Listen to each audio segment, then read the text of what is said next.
જૂનાગઢની સાંપ્રત education and charitable ટ્રસ્ટને દિવ્યાંગ ક્ષેત્રે શ્રેષ્ઠ કામગીરી બદલ ગાર્ડિયન એન્જલ એવોર્ડથી સન્માનિત કરવામાં આવી છે. વિશાલવિન ફાઉન્ડેશન અમદાવાદ દ્વારા એવોર્ડ આપવામાં આવ્યો છે.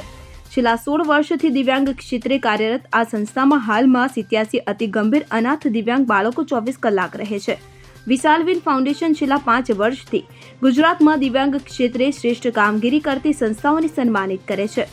સુરતની લા ફાઉન્ટેન હોટલમાં યોજાયેલા કાર્યક્રમમાં સુરતના મેયર દક્ષેન મેવાની, ડીસીપી વિજયસિંહ ગુર્જર, સમાજ સુરક્ષાના રિંકલબેન ભલાલા અને ગુજરાતી અભિનેતા અરવિંદ વેગડ ખાસ ઉપસ્થિત રહ્યા હતા.